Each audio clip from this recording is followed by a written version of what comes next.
This segment brought to you by Kansas Corn. Learn more at kscorn.com. Welcome back. Now let's see what Kyle and Duane are up to today on Plain Talk. Hi, this is Kyle Bauer with Plain Talk with Duane, fresh out of the cornfield, Toews. Your fact or fiction question of the day, Kyle Bauer. There's a mega colony of ants that spans 3 continents. Fact or fiction? What? How's it span 3? I'm thinking, where do we have 3 continents together? We got Asia and Europe touching. We got Asia and Africa touching. 3 continents, 1 colony? Oh, you're going to say true, but I can't believe that. I'm going to go with true. That's what it says. It spans 3 continents covering much of Europe, the west coast of the U.S., and west coast of Japan. Oh, now I don't really understand at all. Be related. They must have all the same DNA. Correct. See, I assumed they had to be like Contiguous, all in the same. Yeah, like you ran a tunnel. Right. Exactly. This little ant ran down this tunnel. Right. And Exactly. That one was in that tunnel. And Yeah, they've got the same DNA. No, the tunnels don't connect. Well, I'm surprised it's not more than that. With the same DNA, all they have to do is get on a ship. Yeah. And then get back off. Have you ever seen the ants march down the little gangway? Where? No. At any ship? That was a joke. That was a joke. Yeah. Yeah, no. I do like watching ants, though. I mean, they are... Any particular reason why? Well, they're just hard workers, and I got to appreciate anybody that works that hard. Yeah. I mean, they just are amazing. We had a colony on a pasture that it was, as young boys will do. I mean, it was fun to throw things on it and watch them clean it up.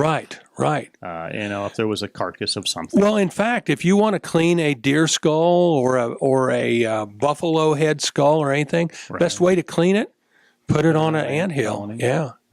Yeah, they clean them right up. So interesting. I don't think this will get me arrested. Because in pastures, you would see anthills, Large. That big. Yeah. And if you just take a shovel and just took one dig out of the middle of that, so then you would uncover disrupt thousands of them, and then just watch them go. But no, they didn't move. Oh, they would repair it. Yeah. You would come back in a day, and it wasn't as big as it was before, but certainly you couldn't tell that it had been dug up. Right. Just amazing.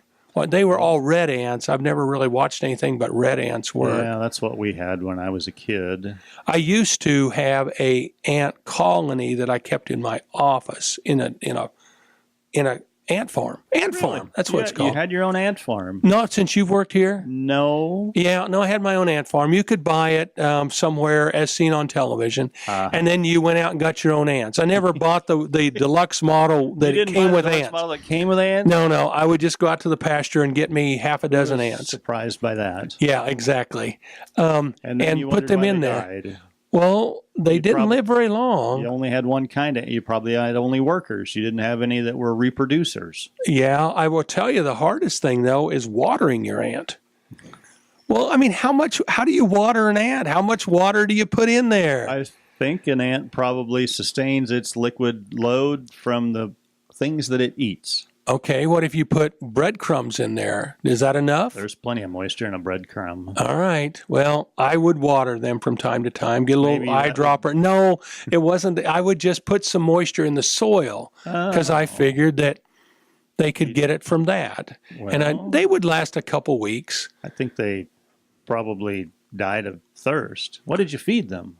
Oh, anything. Grass, usually grass. I'd take a blade of grass in there. They should have got. I'd usually put a blade of grass in there and just put a few drops of moisture, and they would make their tunnels and tunnel around, but never could make them sustain. Of course, like you said, I think I had all male ants.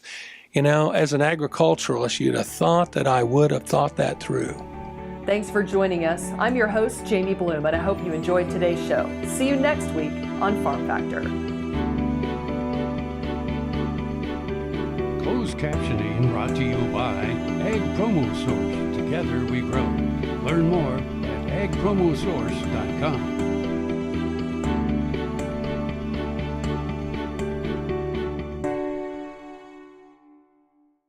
Watch Ag AM in Kansas online at agaminkansas.com.